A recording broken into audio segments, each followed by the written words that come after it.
आप सबको जय मसीह की। आज का वचन गिनती अध्याय 1। इस्राएलियों के मिस्र देश से निकल जाने के दूसरे वर्ष के दूसरे महीने के पहले दिन को यहोवा ने सीनै के जंगल में मिलाप वाले तंबू में मूसा से कहा, इस्राएलियों की सारी मंडली के कुलों और पितरों के घरानों के अनुसार एक एक पुरुष की गिनती नाम लेकर करना। जितने इस्राएली 20 वर्ष या उससे अधिक आयु के हों और जो युद्ध करने के योग्य हों, उन सबों को उनके दलों के अनुसार तू और हारून गिन ले। और तुम्हारे साथ एक एक गोत्र का एक एक पुरुष भी हो जो अपने पितरों के घराने का मुख्य पुरुष हो। तुम्हारे उन साथियों के नाम ये हैं, अर्थात रूबेन के गोत्र में से सदेऊर का पुत्र एलीसूर, शिमोन के गोत्र में से सूरीसदे का पुत्र शलूमीएल, यहूदा के गोत्र में से अमीनादाब का पुत्र नहशोन, इसाकार के गोत्र में से सुआर का पुत्र नतनेल, जुबुलून के गोत्र में से हेलोन का पुत्र एलियाब।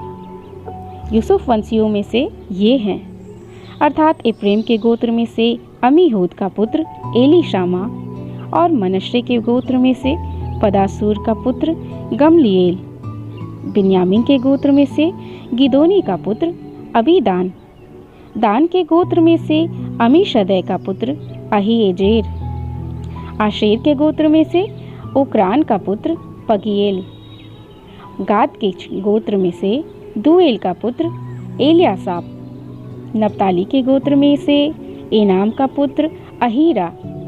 मंडली में से जो पुरुष अपने अपने पितरों के गोत्रों के प्रधान होकर बुलाए गए वे यही हैं, और ये इस्राएलियों के हजारों में मुख्य पुरुष थे। जिन पुरुषों के नाम ऊपर लिखे हैं उनको साथ लेकर मूसा और हारून ने दूसरे महीने के पहले दिन सारी मंडली इकट्ठी की। तब इस्राएलियों ने अपने अपने कुल और अपने अपने पितरों के घराने के अनुसार 20 वर्ष या उससे अधिक आयु वालों के नामों की गिनती करवा के अपनी अपनी वंशावली लिखवाई। जिस प्रकार यहोवा ने मूसा को जो आज्ञा दी थी उसी के अनुसार उसने सीनै के जंगल में उनकी गणना की। इस्राएल के पहलौठे रूबेन के वंश के जितने पुरुष अपने कुल और अपने पितरों के घरानों के अनुसार 20 वर्ष या उससे अधिक आयु के थे और जो युद्ध करने के योग्य थे, वे सब अपने अपने नाम से गिने गए। और रूबेन के गोत्र के गिने हुए पुरुष 46,500 थे। शिमोन के वंश के जितने पुरुष अपने कुलों और अपने पितरों के घराने के अनुसार थे, 20 वर्ष या उससे अधिक आयु के थे और जो युद्ध करने के योग्य थे, वे सब अपने अपने नाम से गिने गए। और शिमोन के गोत्र के गिने हुए पुरुष 59,300 थे। गाद के वंश के जितने पुरुष अपने कुलों और अपने पितरों के घरानों के अनुसार 20 वर्ष या उससे अधिक आयु के थे और जो युद्ध करने के योग्य थे, वे सब अपने अपने नाम से गिने गए। और गाद के वंश के गिने हुए पुरुष 45,650 थे। यहूदा के वंश के जितने पुरुष अपने कुलों और अपने पितरों के घरानों के अनुसार 20 वर्ष या उससे अधिक आयु के थे और जो युद्ध करने के योग्य थे, वे सब अपने अपने नाम से गिने गए। और यहूदा के गोत्र के गिने हुए पुरुष 74,600 थे। इस्साकार के वंश के जितने पुरुष अपने कुलों और अपने पितरों के घराने के अनुसार 20 वर्ष या उससे अधिक आयु के थे और जो युद्ध करने के योग्य थे, वे सब अपने अपने नाम से गिने गए। और इस्साकार के गोत्र के गिने हुए पुरुष 54,400 थे। जुबुलून के वंश के जितने पुरुष अपने कुलों और अपने पितरों के घरानों के अनुसार 20 वर्ष या उससे अधिक आयु के थे और जो युद्ध करने के योग्य थे, वे सब अपने अपने नाम से गिने गए। और जुबुलून के गोत्र के गिने हुए पुरुष 57,400 थे।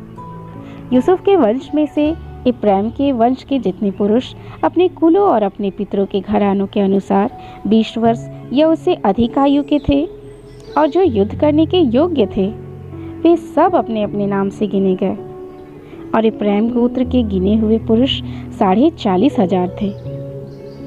मनश्शे के वंश के जितने पुरुष अपने कुलों और अपने पितरों के घराने के अनुसार 20 वर्ष या उससे अधिक आयु के थे और जो युद्ध करने के योग्य थे, वे सब अपने अपने नाम से गिने गए।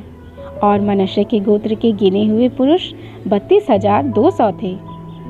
बिन्यामीन के वंश के जितने पुरुष अपने कुलों और अपने पितरों के घरानों के अनुसार 20 वर्ष या उससे अधिक आयु के थे और जो युद्ध करने के योग्य थे, वे सब अपने अपने नाम से गिने गए। और बिन्यामीन के गोत्र के गिने हुए पुरुष 35,400 थे।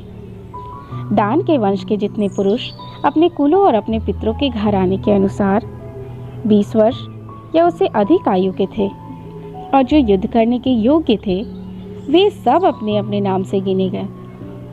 और दान के गोत्र के गिने हुए पुरुष 62,700 थे। आशेर के वंश के जितने पुरुष अपने कुलों और अपने पितरों के घरानों के अनुसार 20 वर्ष या उससे अधिक आयु के थे और जो युद्ध करने के योग्य थे, वे सब अपने अपने नाम से गिने गए। और आशेर के गोत्र के गिने हुए पुरुष 41,500 थे। नप्ताली के वंश के जितने पुरुष अपने कुलों और अपने पितरों के घरानों के अनुसार 20 वर्ष या उससे अधिक आयु के थे और जो युद्ध करने के योग्य थे, वे सब अपने अपने नाम से गिने गए। और नप्ताली के गोत्र के गिने हुए पुरुष 53,400 थे। इस प्रकार मूसा और हारून और इस्राएल के 12 प्रधानों ने, जो अपने अपने पितरों के घराने के प्रधान थे, उन सबों को गिन लिया और उनकी गिनती यही थी। इसलिए जितने इस्राएली 20 वर्ष या उससे अधिक आयु के होने के कारण युद्ध करने के योग्य थे, वे अपने पितरों के घराने के अनुसार गिने गए। और वे सब गिने हुए पुरुष मिलाकर 6,03,550 थे। इनमें लेवीय अपने पितरों के गोत्र के अनुसार नहीं गिने गए, क्योंकि यहोवा ने मूसा से कहा था, लेवीय गोत्र की गिनती इस्राएलियों के संग न करना, परंतु तू लेवियों को साक्षी के तंबू पर और उसके कुल सामान पर, अर्थात जो कुछ उससे संबंध रखता है, उस पर अधिकारी नियुक्त करना। और कुल सामान सहित निवास को वे ही उठाया करे और वे ही उसमें सेवा टहल भी किया करे और तंबू के आसपास वे ही अपने डेरे डाला करे। और जब जब निवास को आगे ले जाना हो, तब तब लेवीय उसको गिरा दे, और जब जब निवास को खड़ा करना हो, तब तब लेवीय उसको खड़ा किया करे। और यदि कोई दूसरा समीप आए तो वह मार डाला जाए। इस्राएली अपना अपना डेरा अपनी अपनी छावनी में और अपने अपने झंडे के पास खड़ा किया करे, पर लेवीय अपने डेरे साक्षी के तंबू ही के चारों ओर खड़े किया करे। कहीं ऐसा न हो कि इस्राएलियों की मंडली पर मीरा को भड़के और लेवीय साक्षी के तंबू की रक्षा किया करे। जो आज्ञाएं यहोवा ने मूसा को दी थी, इस्राएलियों ने उन्हीं के अनुसार किया।